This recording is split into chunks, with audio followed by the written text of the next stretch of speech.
Assalamualaikum warahmatullahi wabarakatuh. Anak-anak, jumpa lagi bersama Bu Eka dalam pembelajaran yang keempat, yaitu pertumbuhan hewan. Mari kita belajar dan menyimak bersama-sama.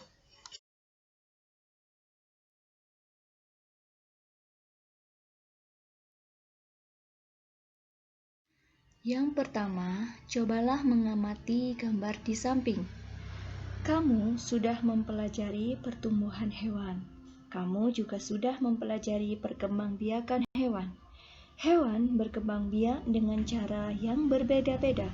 Setiap tahapan perkembangbiakan hewan juga berbeda-beda. Di gambar tersebut ada gambar telur ayam, anak ayam, dan induk ayam. Ada juga gambar kupu-kupu. Kamu sudah mempelajari pertumbuhan hewan dan perkembangbiakan hewan. Di slide berikutnya, kamu akan menemukan perkembangbiakan kupu-kupu. Mari kita lanjutkan ke slide berikutnya.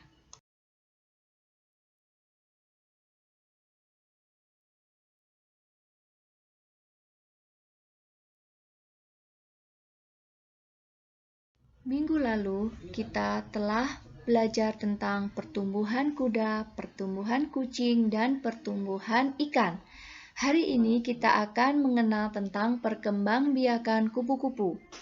Nah, pasti kalian sudah mengenal hewan kupu-kupu yang sangat cantik. Kita temukan biasanya di taman bunga. Gambar di atas menunjukkan daur hidup kupu-kupu. Ibu akan jelaskan bagaimana perkembangbiakan kupu-kupu. Yang pertama, telur kupu-kupu menetas menjadi ulat. Lalu ulat memakan daun-daunan sehingga tubuhnya menjadi besar. Ulat mencari tempat untuk berdiam diri dan membentuk kepompong. Setelah itu, tubuh ulat berubah menjadi kupu-kupu. Semua makhluk hidup memiliki daur hidup. Betapa sempurnanya ciptaan Tuhan. Nah, inilah daur kupu-kupu yang Ibu jelaskan dari telur, ulat, kepompong menjadi kupu-kupu.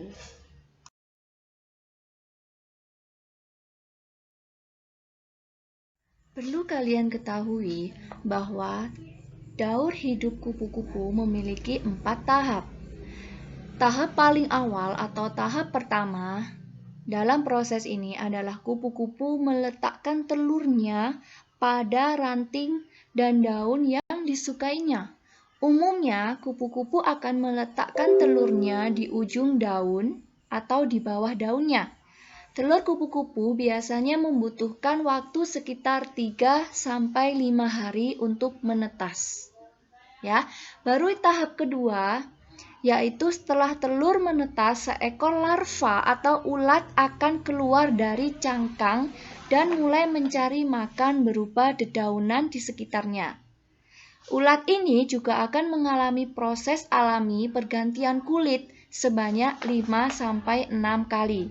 Setelah ulat merasa cukup untuk makan, ia akan mencari tempat untuk menjadi sebuah kepompong. Nah, kepompong ini termasuk tahap keberapa, Bu? Tahap ketiga.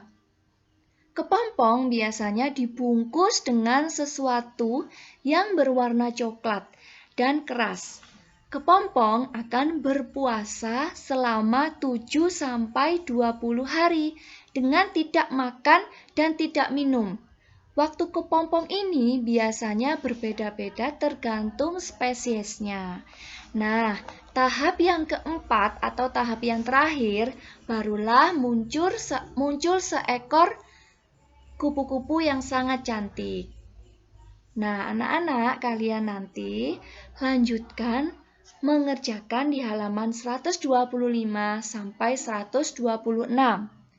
Kalian kerjakan tahap kedua ulat itu bagaimana? Tahap ketiga kepompong dan tahap keempat kupu-kupu. Kalian jelaskan seperti yang Ibu barusan jelaskan.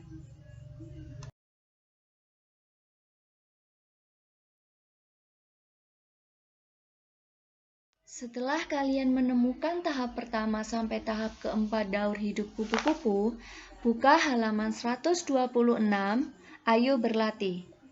Perhatikan gambar di samping, itu adalah seekor kupu-kupu.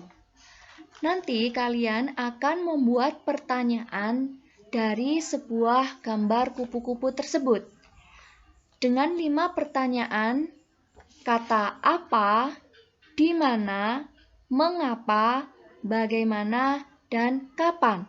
Semua itu adalah kalimat pertanyaan. Contoh yang pertama. Apa makanan utama hewan kupu-kupu? Nah, apa adalah kalimat pertanyaan.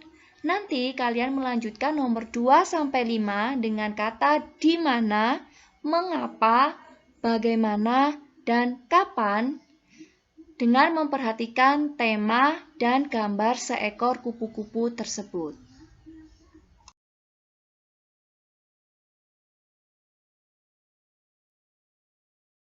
Selanjutnya, kalian buka halaman 127. Ayo mencoba. Ada banyak jenis kupu-kupu yang dapat kita temui di sekitar kita. Ukuran kupu-kupu ada yang besar dan ada yang kecil, dengan bermacam-macam warna dan motif. Mari mencoba menirukan gerak sesuai tahapan daur hidup kupu-kupu.